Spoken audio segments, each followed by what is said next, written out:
많은 분들이 궁금해하시는 것에 대해서 이야기를 해볼까 합니다. 도대체 왜 아이와 세계 여행을 떠났는지에 대한 질문인데요. 저희 여행하고 돌아와서 딸과 저의 여행 에세이가 책으로 나왔습니다. 제목은 육아휴직하고 딸과 세계 여행 갑니다입니다. 많은 분들이 질문해 주신 내용은 이 책의 프롤로그에 담겨 있어서 읽어드리도록 할게요. 아이가 태어나고 아빠가 되는 건 지금껏 경험한 일들과 비교했을 때 엄청나게 새로운 일이면서 무척이나 차원이 다른 일이었습니다.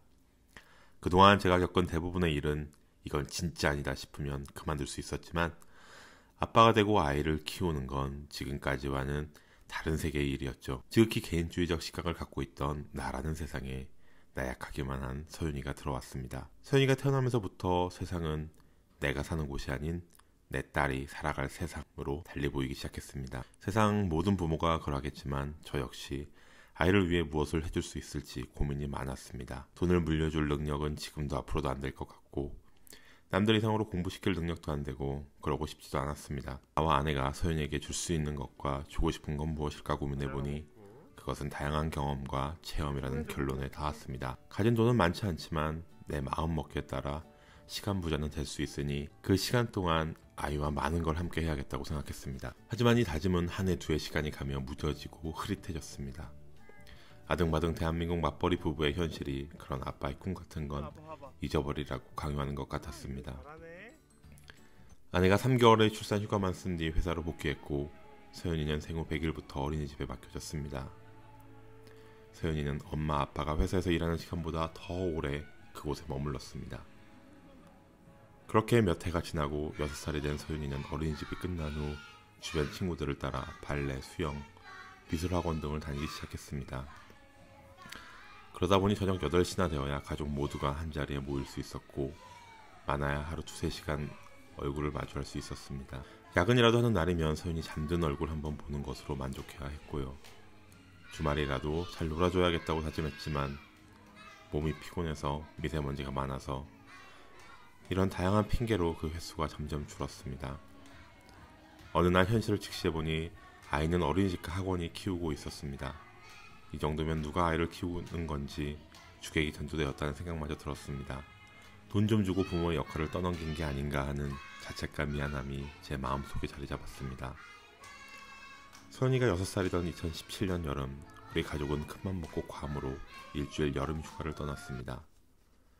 오랫동안 수영을 배우기도 했고 계곡이나 바다에서 하는 물놀이도 좋아했던 터라 괌에서도 즐거운 시간을 보낼 수 있을 거라 생각했는데 제 생각이 틀렸습니다. 서윤이는 물이 가슴팍까지만 닿아도 절대 들어가지 않으려 했고 구명조끼를 입어도 마찬가지였습니다. 조금만 더 가면 멋진 산호초와 화려한 물고기를 볼 수 있는데 해변을 떠나지 못하니 안타깝기만 했습니다. 다음날 아이를 업고 바다 이곳저곳을 떠다니며 바닷속을 보여주었습니다. 아이는 그제서야 바다의 황홀함에 빠져들기 시작했습니다. 다음 날은 스노클링 장비와 오리발을 사주었고 아이는 조금씩 깊은 바다까지 들어갈 수 있게 되었습니다. 일주일이 지날 즈음에는 구명조끼도 아빠가 잡아주는 손도 필요하지 않았습니다. 서윤이는 바닷속 인어처럼 자유롭게 수영했습니다. 혼자 힘으로 4km를 수영해서 옆에서 지켜보던 저를 놀라게 만들었습니다. 그때 저는 깨달았습니다. 아이의 성장 과정을 지켜보는 건 부모가 누릴 수 있는 가장 큰 행복이라는 것을요. 그리고 이 소중한 시간을 다 놓치고 있었다는 사실도. 아이와 떨어지지 않고 24시간 꼭 붙어 지낸 괌에서의 일주일이 그동안 잊고 지낸 질문을 다시 끄집어내 주었습니다. 나는 아이에게 아빠로서 무엇을 해주어야 하는가? 경험이 많은 아이로 키우고 싶다는 제 처음의 바람을 다시 수면 위로 끌어올렸습니다. 그리고 그 방법을 고민하기 시작했습니다. 딸이 초등학교 고학년만 돼도 아빠가 뭘 알아를 달고 산다는 친구의 말을 들었습니다. 저와 서윤에게도 시간이 그리 많지 않다는 생각에 초조해졌습니다. 어떻게 하면 서윤이와 더 많은 시간을 보낼 수 있을까? 10년간 열심히 다니는 애증의 직장을 그만둘 수도 없고 방법을 고민하다가 우리나라 아빠 육아휴직 제도가 있다는 것을 알게 되었습니다. 법적으로 복지과 경력을 보장해주고 육아휴직 수당도 주어지기에 저에게는 최고의 기회로 보였습니다. 의지만 있다면 길은 있었습니다. 그래, 육아휴직하고 서윤이와 함께 있어보자. 이왕 큰맘 먹고 시간 내는 거 세계 여행을 하며 많은 경험을 시켜주자. 지구가 정말 둥근지 나와 서윤이가 직접 돌아보자. 부푼 꿈에 신났지만 서윤이와 아내의 동의가 필요했습니다. 아내에게 물었습니다. 아내는 결혼 전 호주에서 워킹 홀리데이를 했고 저 역시 미국에서 비슷한 프로그램을 한 적이 있었습니다.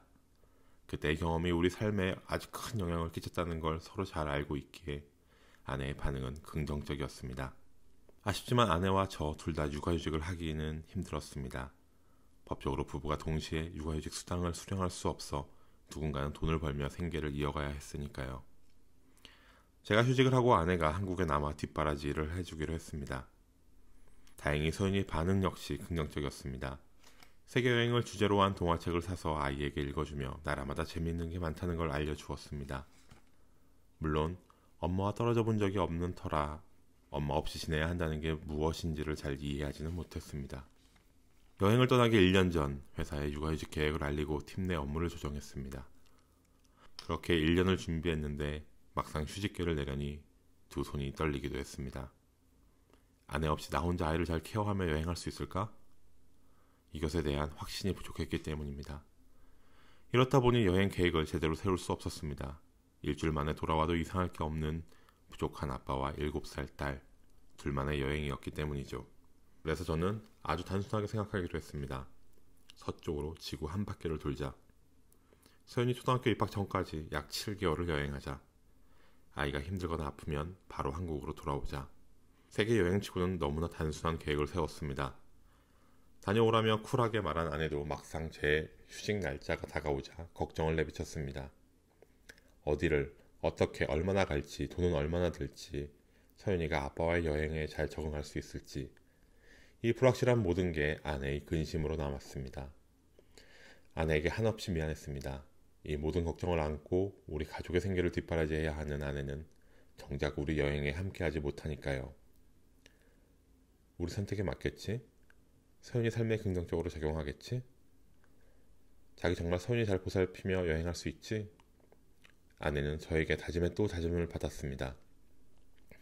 서윤이가 잘 자라준다면, 아이에게 좋은 추억이 된다면 되는 방향으로 한번 가보자. 어차피 아내와 저의 인생 목표는 동일합니다.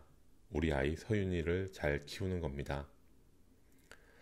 여보, 잘 다녀와. 내가 열심히 서포트해 볼게.